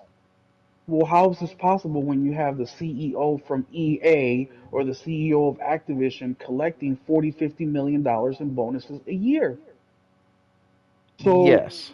now where's the now you're complaining about that it costs so much to make these games. It takes a long time to make these games, but yet you're paying yourselves out half a hundred, $50 million, 40, 30, 20, and that's just the top guy. That's not including the CEO or the CEO and then CEO, the CFO and the directors and the regional presidents. These guys are also cashing out millions of dollars, if not hundreds and hundreds of thousands of dollars. So where is the problem that you are pricing it incorrectly, or is the problem that you're getting paid way too much? Because that $50 million is easily 100 indie games. It's easily a AAA game. Yes, but it does affect us. Like, to say that it's their problem and not ours, I think is a little short-sighted on the gaming side, on the gamer side of it. Because Oh yeah, yeah, of course. we can look sure, but like we can look at it and say, yeah, this is our fault or this is their thing and not ours. But what about when it not our fault, sorry. But we can look at it and say that hey, this is their problem, not ours. But when it comes to affecting gaming and affecting games coming out or awesome studios that we've loved forever getting consolidated because they can no longer to afford to do it just off of their merits and their games alone, then we end up in a debacle where now everything's owned by two or three massive companies, and we already see that when heavy consolidation happens, Xbox, and it's not managed properly, Embracer Group, then we see that these IPs just fall off to the wayside for more popular ones or just because the studio doesn't know how to manage them. And so it can hurt a lot. Well, yeah, but at the same time, Thrifty, and I agree with you 100%, by the way. It is going to affect us. It affects us a lot, and it's a very important decision. But at the same time, we gamers, and just being real, dude, we bullshit ourselves so damn much. We talk about how we're not going to pre-order these games. We talk about we're going to wait for reviews. We talk about how no, it's got to be a complete game. But yet we're standing in line to purchase this shit. We are pre-ordering these games 3 months in advance. We fuck. A lot of people are last year for Assassin's Creed when they had their little state of play kind of deal. People they announced a pre-order. We didn't even see a clip of the gameplay, not even a picture. All we heard was the next 5 Assassin's Creed games they're gonna do, and the collector's edition was sold out on GameStop the very same day. So we are creating problems for our damn selves. How Oh, are they supposed to take us serious when we buy every piece of bullshit that they put out there? right. So whatever. So I guess what I'm trying to say, whatever's coming, as much as it hurts to say this, because I love gaming. You know this, Thrifty. We love gaming. I'm constantly gaming. I'm constantly buying games. It hurts me because I don't want to be. I mean, I'm bitching about PlayStation because I don't think they're putting out enough games when they're putting out the most games they probably have ever put out. In their career as a platform. But I still want more because I'm a selfish gamer. I want the games. I want the best quality games. So it hurts me a lot. But at the same time, we made our bed. We have to lay in it. And this is just Yeah. advice as an adult to another adult. Like actions have consequences in everything in our lives, especially here gaming, which is what we're talking about. But that's the way that we really can change this if we stop buying their bullshit.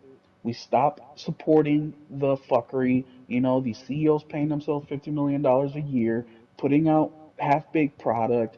Telling us that it's gonna be purple and ends up being pink, and we're supposed to act excited about it, hyping up these games that we see nothing about. And bots do this, and look at what they're at. Let them continue to do it on their side. Let's Yeah. not bring that shit over We, here.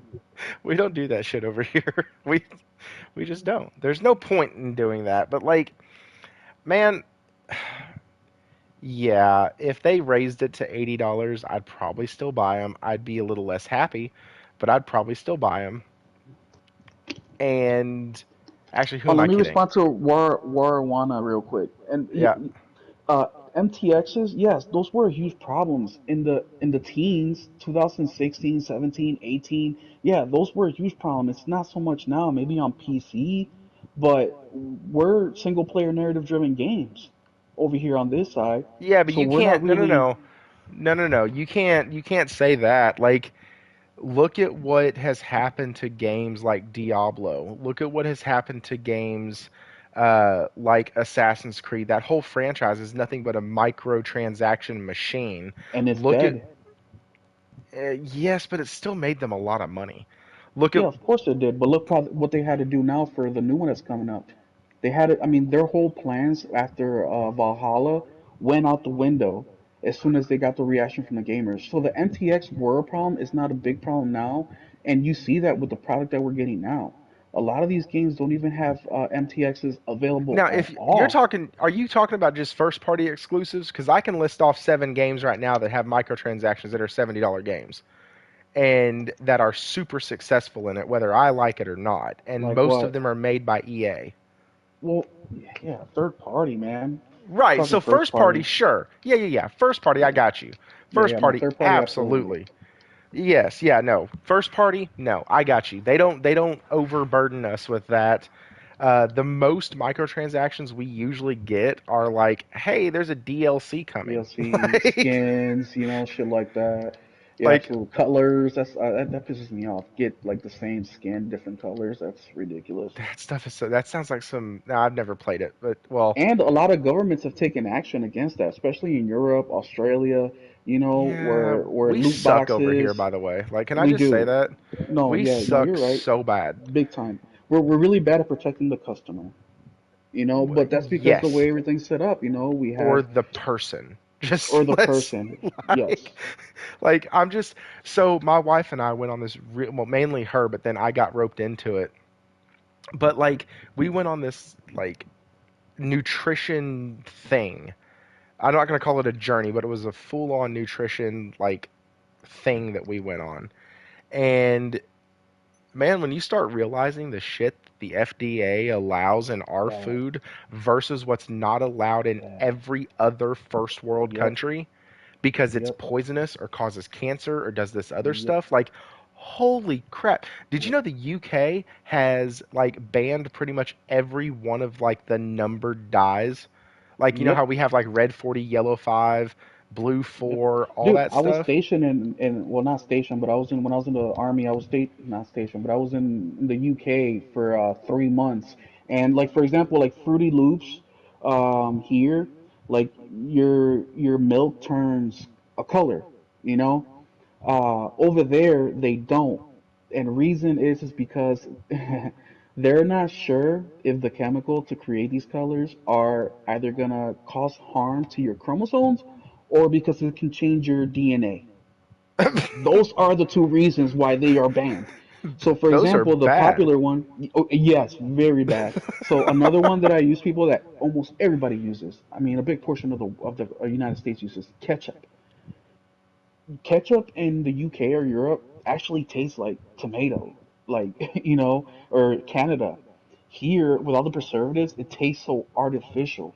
But that is something that in our country we're not protected against. The Monsanto, whole thing, the Bill Gates thing. Speaking of Microsoft, buying up all this farmland, they are they're it's just so chemically enhanced that sometimes food is not even classified as food. It's classified as something else that's just edible.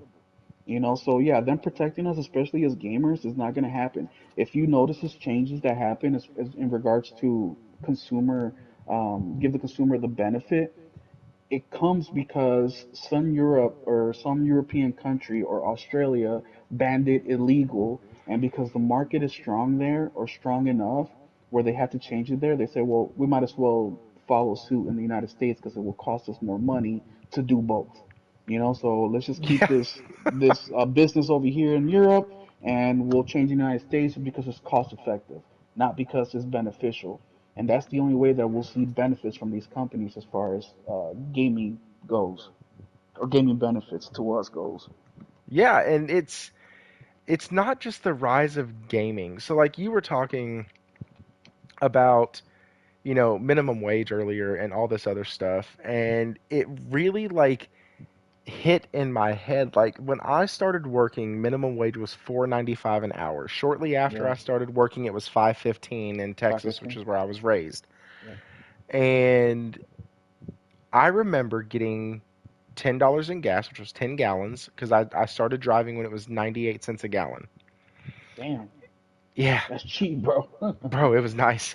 Because you could put a five spot on there, so you could essentially go to work as a teenager and pay for your gas with 1 hour Bro, of work.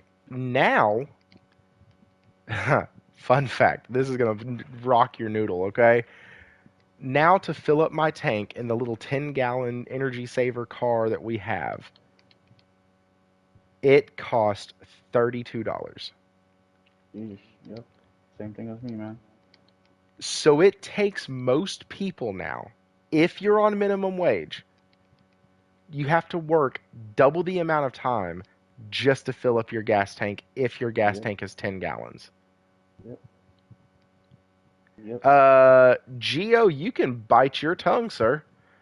Texas is fantastic. As Yeah. a matter of I fact, don't. if you put Texas and Arkansas together, they can be self-sustaining as their own country. I The just great want to point country that of out. Texas. I'm just going to point that out.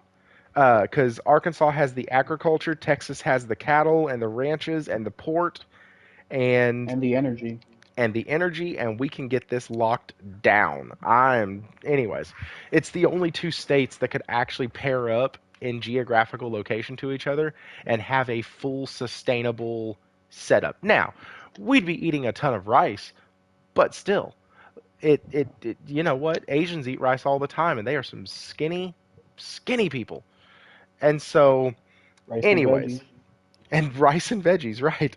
And And throw the I don't remember the specifics, but just to kind of, this is roundabout. I don't know the exact, you know, dollar amount, but just comparing the gaming to what we paid for or our parents paid for in the 90s. I mean, I'm 35 years old, Thrifty. What are you, like 30, 37. 33 or 37? So we're roughly about the same age. So our parents bought us these games and systems. Um, so the average like cost of a home across the United States was like 150K. Now it's at 400 and like 50,000 in today's money.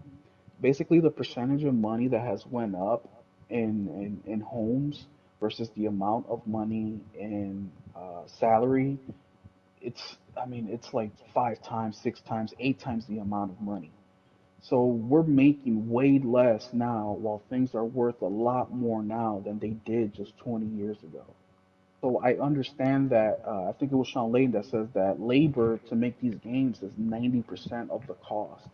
So if a AAA game costs 100 million to make, they're saying that it's 90 million just to get the developers to work on it, just to pay them to work on the game, and then 10 million roughly is the actual technology behind it.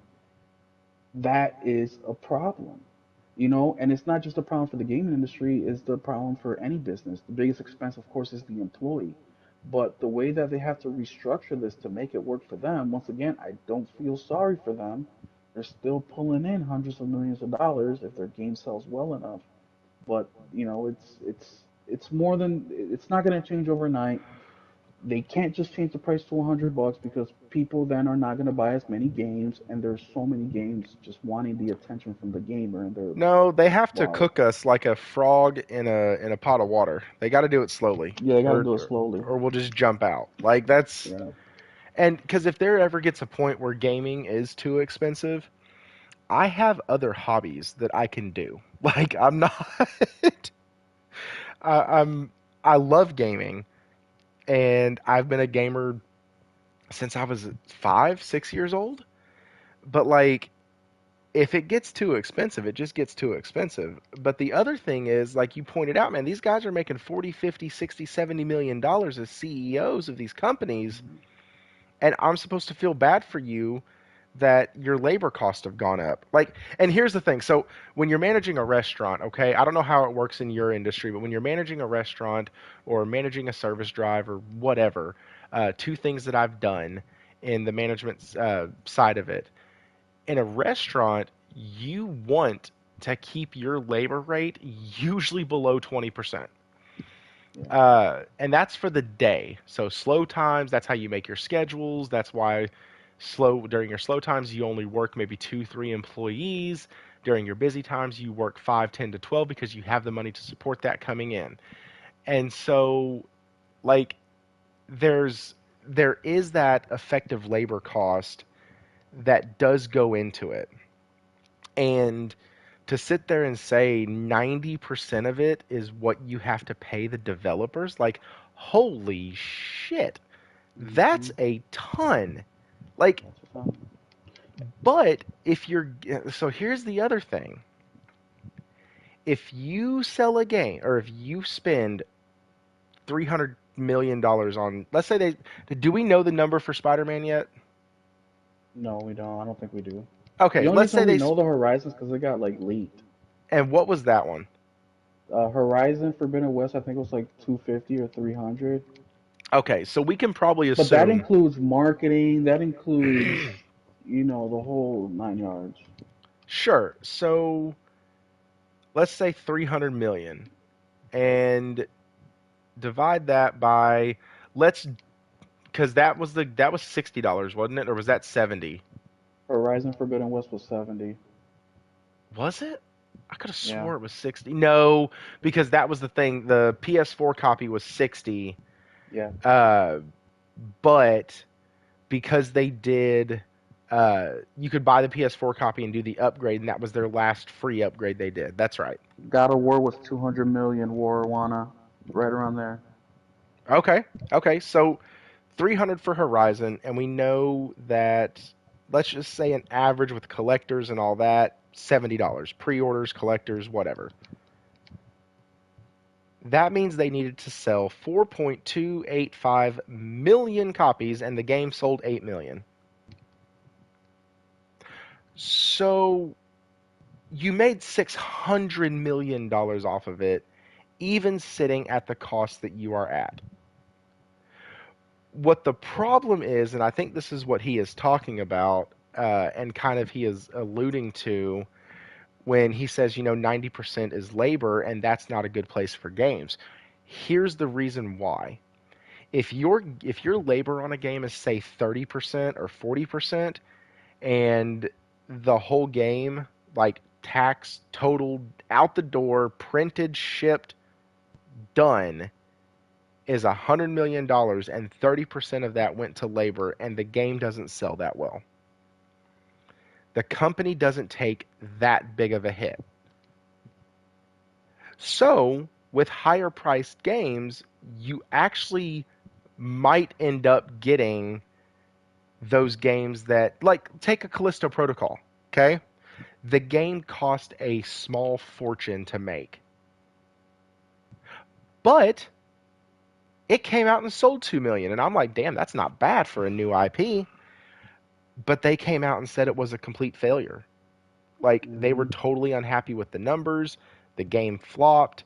And I'm like, it sold 2 million for a new IP that was basically a ripoff of an old IP. Like, that's not terrible. But the production budget on it was like 200 million. Yeah, well, you have to think, Thrifty. A lot of these companies, and I've seen this, throughout my whole career, is that what people understand profit is it's not acceptable to a lot of these companies unless it hits that 30, 40% mark. So meaning if the product costs $100 million to make, they want to earn at least $40 million profit in order to make it worth their while. Now, of course, with movies and games, it's different because they usually want to do double that because it covers marketing and blah blah blah blah. But I think this is where what Apple is doing. It's really gonna give us a little bit more insight into the future because what Apple is they're doing is they're giving you these some of these AAA games that we can play on console and PC. Performance is not that bad. Sure, they have some issues right now, but that's growing pains. Where now you'll be able to do all of it just with the one device, which was really a huge incentive for cell phone holders when you can use your calculators, notepad, cell phone text, internet, etc., etc. So as time goes on, technology gets better and better. I think we'll start to see a transformation from even PC gaming and console gaming over more to phone gaming. And I think that's where you can really streamline a lot of these expenses, especially when it comes to research and development, because I mean they're spending billions of dollars, and many many years to come up with the next console. So I think that's one of the ways that they might do it is because remember the casual is where they're making the money, not the hardcore. So this is the scary part about it all is that the casual, for us gamers, we really hope it doesn't turn out this way because we're the ones that really love the gaming that we play every day. Where casual, like my cousin, I mean, he hasn't turned his PS5 on in like 2 weeks, 3 weeks, and he's waiting for Spider-Man, and not until that comes out, he probably won't play. So they're more focused on that and how they can get the games into their hands and have them spend the money. Remember, if they can sell you the game like what's the name of this game coming up? Alan Wake 2, where they're not even doing any discs, it's just straight up digital, big AAA game. If they can get that game to you, that's another expense that they don't have to worry about. The marketing is probably going to be way cheaper because it's just on your phone, so it's going to turn your game app. It's not like AAA games are being released every week, so it's a lot cheaper to promote that versus having to put billboards and subway stations and magazines and different things like that. So I think that's going to be one of the ways that they're going to try to squeeze us for as much money as possible. Oh, they're definitely going to squeeze the crap out of us. But, and this is the problem when you try to start approaching everything from both sides, like I do. Like it gets really hairy sometimes when you're in a situation where you're like, well, damn, yeah, as a consumer, this is some bullshit. As a business, I kind of get it. But at the same time, I also understand that, yeah, they probably don't need to, they don't need to make double or triple what they did in what they spent. Like Horizon, we just talked about. Hell, God of War, if they only spent 200 million, they made that back in the first freaking week. Like, and so, but then, like I said, though, you have those games that come out that why do you think we're getting so many remakes? Okay, here's the fun fact. We talk about all the time. We want new IPs. We want things to come out. We want games that are new and fresh. Stop recycling all the old. Give us some new stuff every once in a while. A new IP we can sink our teeth into. But they can't afford to take those chances. And that's where the gas games is coming into play for PlayStation, because now they're going to have another income come in. And I mean, that's if one of their 10 gas games are successful, where they can afford to. Because I really think PlayStation is in a very tough position. They want to satisfy the hardcore gamer, because the hardcore gamer over at PlayStation, it's way more than it is any other consoles. So they're trying to satisfy that new IP, narrative driven type of game that we love. But like you said, Thrifty, the risk is becoming way too huge, especially when I mean Thrifty. Horizon, when the first Horizon came out, I was 29 years old. When the next one came out, I was 34. The next one will probably come out when I'm 40. After that, maybe 47. So it's like money, yeah, it's expensive and all that, but then we're talking about time too.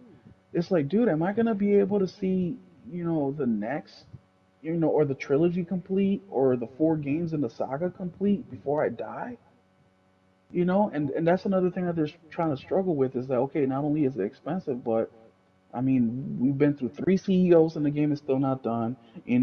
I remember little Billy coming in here with his dad on Developer Bring Your Kids Day, and he was 5 years old. Now he's banging chicks and smoking cigarettes.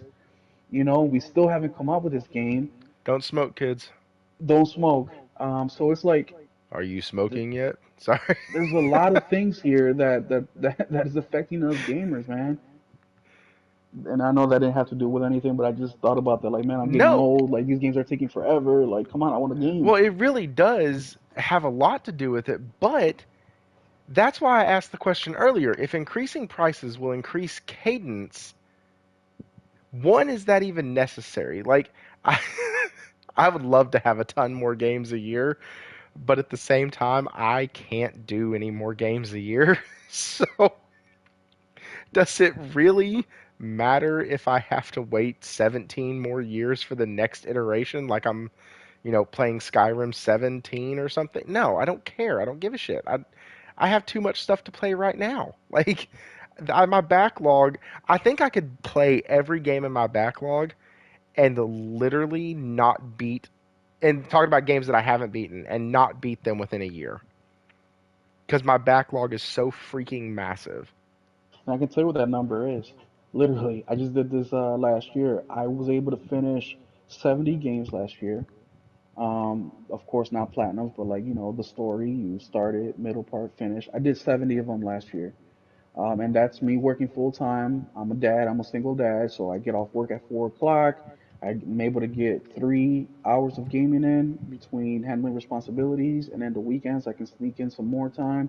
And of course, I don't have my son every weekend, so when I don't, then I can get the bulk of my gaming in. So I'm talking about 7 games, and these games all range from, the Horizons that took me 80 hours to beat, all the way to your indies that take you 5 hours to beat to a couple hours to beat. But real quick, Josh, that's what we need to support the studios. You're absolutely right. But the way that we support them is by buying the product they put out. It's a transactional thing. We just don't, hey, Naughty Dog, here's $50 because I just love you guys so much. Like that's not supporting a studio. That's just being a brown nose. Because remember, we're working hard for our money, guys, and we should be supporting the studios that have proven themselves. Like for example, the Spider-Man game, I'm gonna buy that right away because I know of Insomniac history, what they've given us the last, 3, 4 games. I know the quality that they have. So based on that information, based on those actions, I'm gonna buy it, no questions asked. Now that is a risk I'm taking, but because of what they've done, I'm gonna support them. Versus 343. They tell me tomorrow that they're gonna come out with Halo, I don't know, better, better than the last game and pre-orders are open now, no way am I gonna pre-order that damn game. I'm gonna wait till the day the game comes out. I'm gonna wait for all the reviews, even of people that I don't watch. I'm gonna give it another 2 weeks just to make sure that there's no bugs or anything like that. And then people tell me that okay, it's safe to buy. That we check the game out because they have given up that goodwill. They have given up the support from us gamers because they have come out with not just a shitty product this time, but the last 2 times. So there's a difference in the way that you support the studios because we can't just do it blindly. Now, yes, you can have companies like I'm actually playing Cyberpunk right now, and you have companies like this where they've been coming out with bangers, bangers, bangers, and then they make a huge mistake with Cyberpunk when they released it. And a lot of people bought into it before. A lot of these so-called reviewers and YouTube guys were really, paid off for these reviews, and we got burnt because of that. At least CD Projekt Red did the right thing and they fixed the game. They gave us new updates and they made it to what it is now, which is an awesome game. I actually think it's one of the greatest games of all time. Don't come at me. It's just my opinion, guys. But I really do think it's one of the best games of all time. But now I know that next time when I'm supporting the studio, when they do come out with Cyberpunk 2 or the next game in In Cyberpunk 20 universe years, in 20 years, now I know based on their actions and experience, maybe my support can they're wait a little bit. still gonna fuck it up. I don't think they will. Dude, listen. Let's not act like Bethesda and CD Projekt Red aren't the two sides of the same coin. Like, They're not. oh CD shit. Projekt Red just had this one mess up. Bethesda's had four in the No, last no, decade no, alone. no. Wara, back me up on this. You're a PC person. Back me up on this. When Witcher 1, 2, and 3 all came out on the PC, they all absolutely had bugs. They used to call it Glitcher 3. I'm not a PC gamer. I'm a console gamer, and I every game I know, I played on know, console has but worked like, fine. I'm So just PC saying. guys can deal with that. But like, they called it Glitcher. Like, it's because it was so glitchy and bad. And yes, Witcher 3 came out with, just like Bethesda, the least amount of bugs for a CDPR game. So like, switching like genres like they did with Cyberpunk, everybody, including myself, should have known that the game was going to come out broken as shit. Dude, I Everybody should have blocked known. people from Cyberpunk when it came out. I blocked reviewers. There's to this day, I do not watch their content. I block it. I do not. Dude. I'm a firm believer in just honesty. Whether you're right or wrong, just be real, man. You don't have to be right all the time, but just be real. And as soon as I know that you're bought and paid for, whether it's financially or by clout or anything, I lose all respect for you whatsoever. I do not give a shit, and there's no coming back from that. Because if you're that weak, especially for a game, dude, like you have no incentive except to maybe get a review copy or get a gaming chair like Yang Yao or whatever his name is. Um, that's all it took, man. That is all it took. Like, I have no respect for you. I'm sorry to cut you off there, Thrifty. Nah, you're fine. Like, so I somehow you have the ability to interact with the chat without interacting with the chat. So good job there, because like I was reading the chat while you were talking, and I was like, oh yeah, everything in the chat, yeah, yeah, yeah. Or we just have a really fucking awesome chat, I and just cut there's you off to address them, man. So maybe that's a problem I gotta fix. But nah, yeah, you good, man, you good. Uh, I actually like Young, yeah. Uh, I like a lot of his stuff. yeah, I I think stopped fucking he with him, bro. And on top, speaking of him, dude, and this is awesome because this goes to the bots as well. They talk so much shit about PlayStation, as we all know, right? Constantly dogging PlayStation. But as soon as PlayStation announces a state of play, or they announce some type of show, all these fuckers are right there with their streams up, 30 computers going, 30 microphones going, with the biggest smiles on their face, especially Yang Yao. Biggest smile on their face, super excited, crying, just like the Phil guy, the meme. Phil Spencer!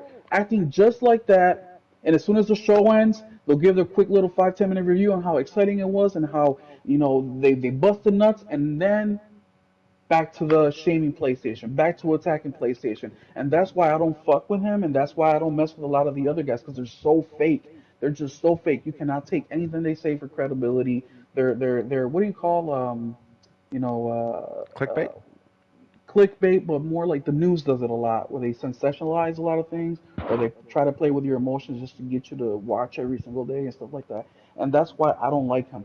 As far as his tone of voice, as far as his process and how he does things, yeah, the guy's a pro at it.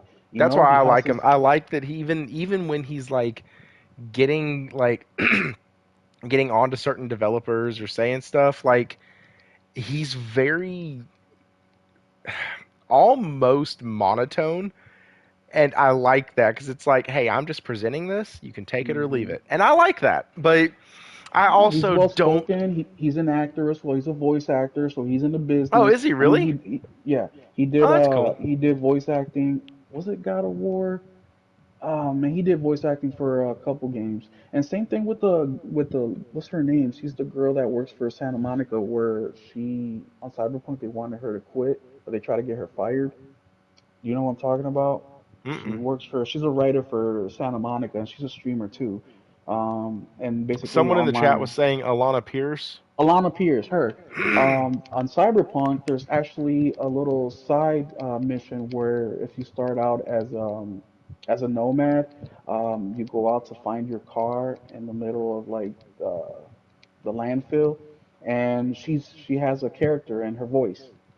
So she was in that too, which I think is very cool that, they get some of these YouTubers involved. So I appreciate that part of it. But in the back of my mind, I know that they lied. In the back of my mind, I know that they were bought and sold for.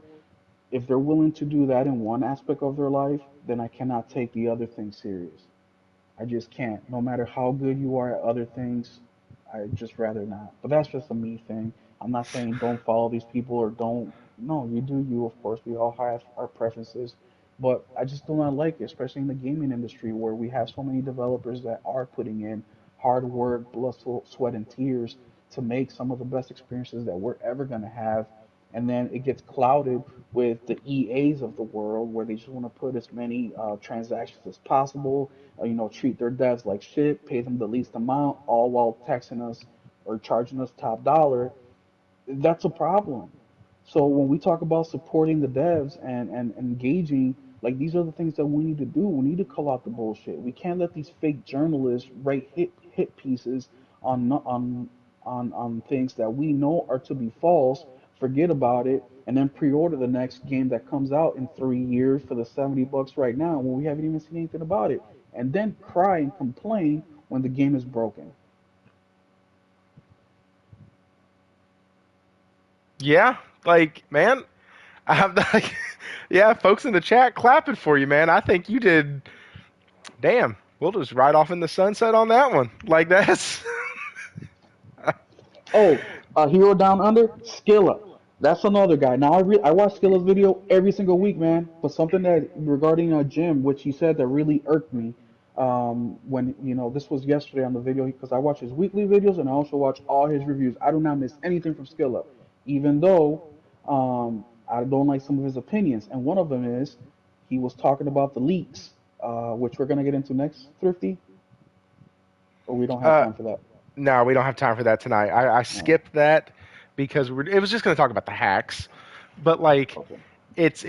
we just don't have time tonight. But it's But yeah, basically all I was gonna say is that in an interview with Jim, um, they asked him about the Game Pass, and Jim says that the value in that Microsoft has with Game Pass, or I mean Activision deal, is the same basically value that he has or PlayStation has with the purchase of Bungie, no, no, no, and no, no, no, no, no, no. He said it's better. or He said better. that Yes, Bungie was a better yes, acquisition for them, not even talking about the price, is what he no, said. yes. Like taking price completely out of it because it doesn't matter. It doesn't matter. Yes, it's all about value. Bungie But helped us more because we are focused on our platform and our studios. and it's gonna benefit. I mean, the benefits from that purchase is there. We haven't even seen the tip of the iceberg yet. But one of the things that frustrated me because Gillip is he's an Xbox guy, not the console, but the platform because he's a PC gamer and he loves Game Pass, and that is just the fact. But one of the things he said is that Jim or Phil Spencer, when he came out with this email to Satya regarding a PlayStation announced their console, I think we're in a good position, not just console wise, but hardware wise. He tried to say that Phil was right and Jim was wrong. Phil was right in regard to how Xbox is in a better position than PlayStation, and how Jim was wrong in regards to the value of Bungie. Now, looking at this logically, well, that opinion to me is ass because obviously Phil is wrong because we got 21 million consoles sold, and Jim is right because we got Bungie for 2 billion plus another billion for employee retainment. And look what's happening now with the 10 gas games, and look what's happening now with the experience, and look what's happening with the biggest success Xbox has had came because of Bungie. So, it's like little things like this that I catch on, which give into a much deeper insight into what they for real feel, because we all know they're not going to say exactly how they feel on these platforms, because, when you have all these followers, well, you have to kind of say things a certain way, because guess what? Nobody wants to get up, go work a 9 to 5, and come home and barely have enough gaming, where I much rather make money by gaming and talking about gaming and traveling to these things, meet developers, play games early, talk to other people in the industries that are gamers. Like that to me sounds like a much better time, you know? But, just little things like that where I'm like, well, I can't take that opinion serious because of the facts. What about the other stuff now? Now I'm questioning the other stuff. Yeah, here's the deal. If I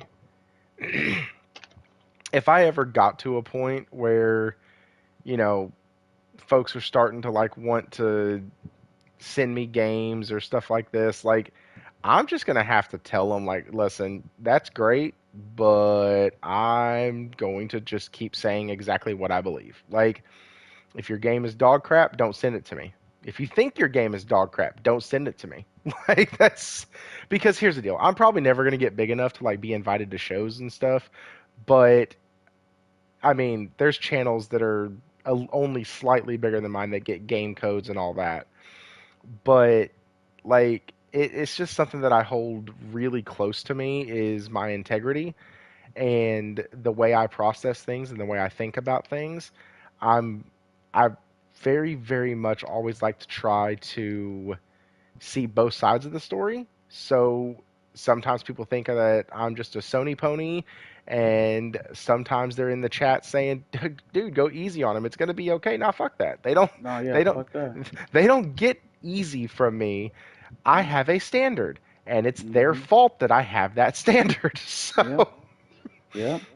And dude, that's another thing that we tend to do on this side more than any other side. I mean, look at me for example. I shitted on the state of play. I said it was a bad state of play. You know, people say, no, the games were awesome. Yeah, the games were good, but it was Eh, nothing new except for a couple things. Everything we've known for a year and a half. You know, there was nothing. And on top of that, we found out during the state of play that Helldivers got delayed to 2024. You mm. know, we just heard from them, what, in May, not even 6 months ago, that the game was 2023. So, you know, coming from me, I will talk shit about Sony when it's warranted.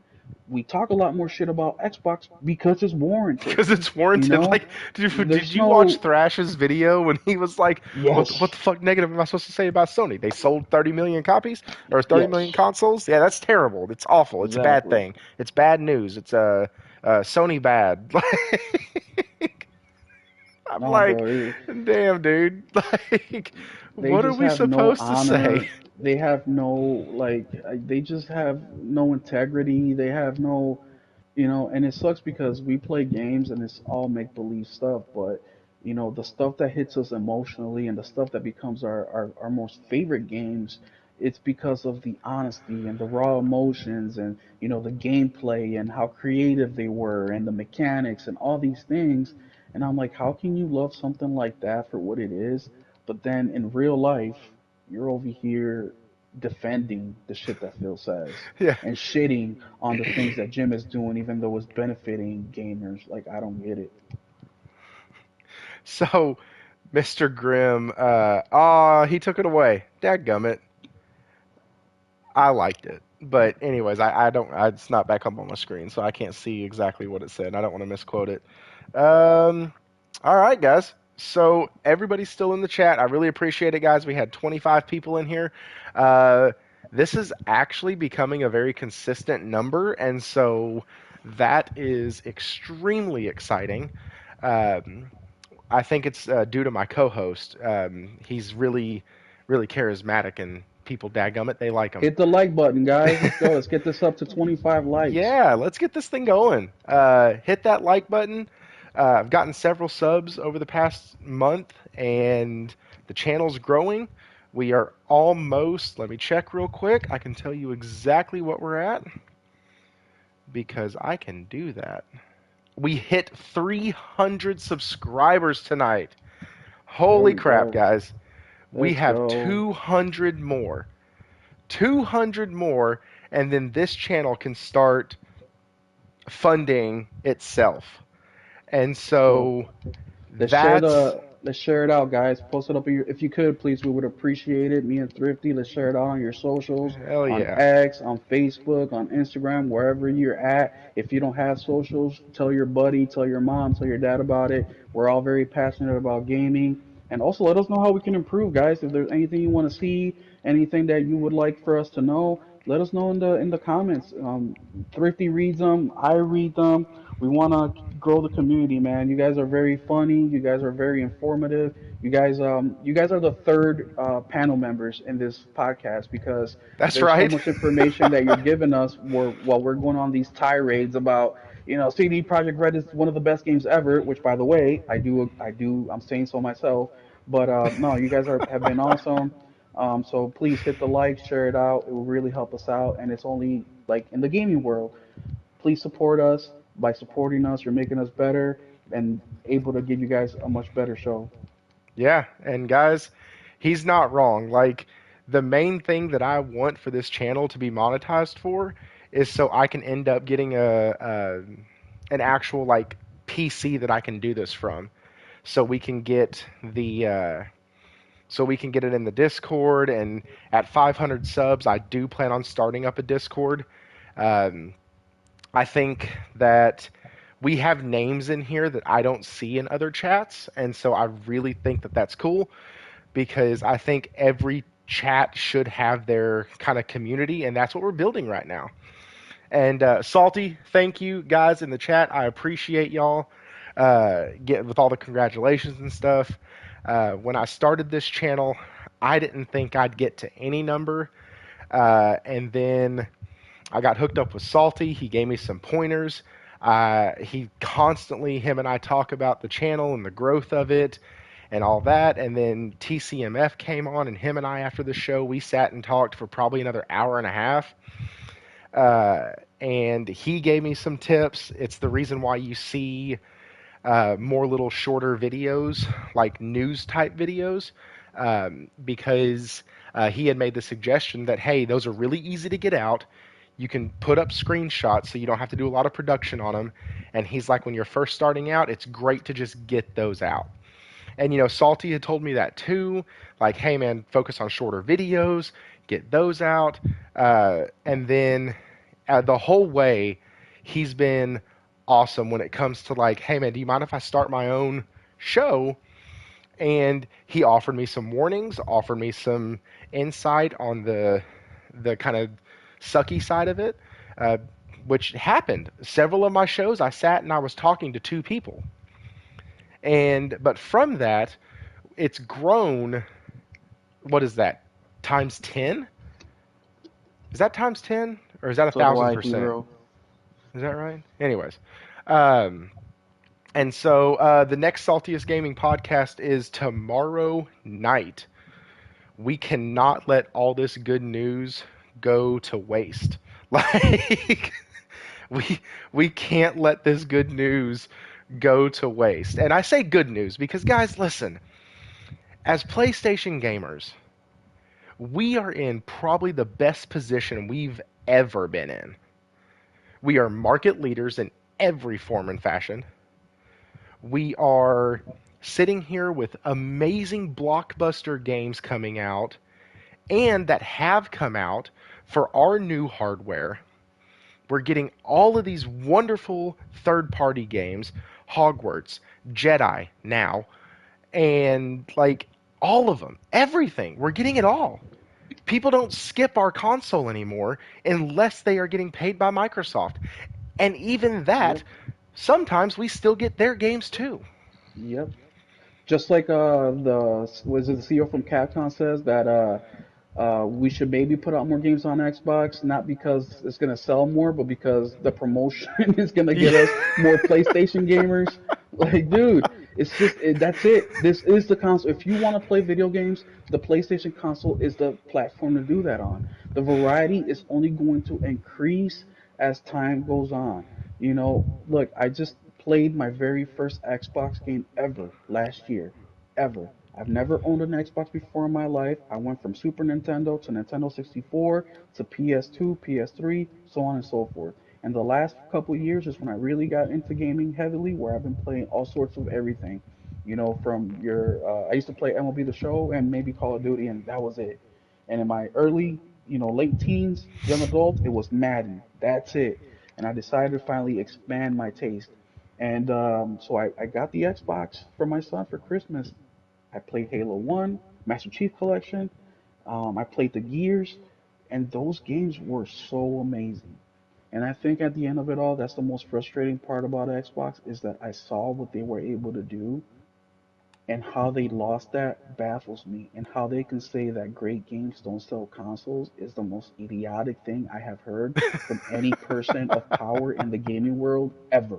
So that leads me to believe two things. Either they are that ignorant or it's malicious. And It I don't can't be believe they're both. that I don't think ignorant. it's no. I don't think it. No, I do think they're that ignorant. I don't think No, it's me neither. I malicious. think it's malicious. I think that they're just trying to destroy the Xbox console so you go over to their, Game Pass and they can put it on everywhere, including your fridge. So you can be standing there trying to figure out what you want to eat for a snack while gaming on freaking, I don't know, Hi-Fi Rush. Yeah, I mean it's That's a yes. crazy take. I know that I that's fully agree. I know that's a little I'm out not there, going to engage that though because but we need to get the hell out of here. Guys, go follow Will on Twitter. Some of y'all in the chat asked how we can get in touch with Will. The way you do that is through X. It's at Will777JP. Dude is awesome. As y'all hear, he is a gamer through and through. He has really good insight and really good takes. And so, yeah, go give him a follow over there. I don't do X. Me either. That stuff will kill you.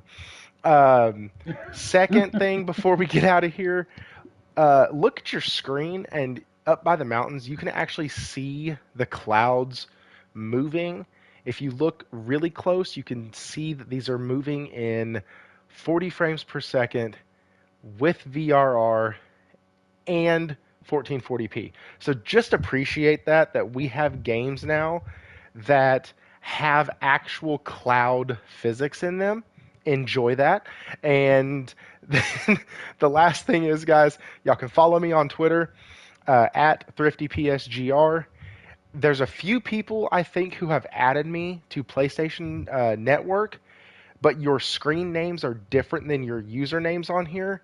If that is you, please re-add me and send me a message with it saying, "Hey, this is so and so from your show."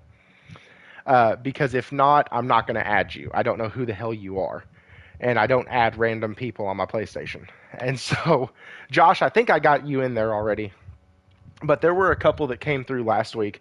You can follow me on there at thriftyps underscore gr. And so you can check me out there.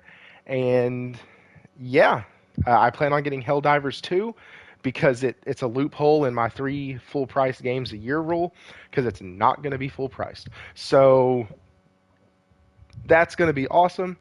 And outside of that, I really, really want y'all to have a wonderful time. Have a great night. We got the weekend coming up. Come check us out tomorrow on the Saltiest Gaming podcast. It is a wonderful time.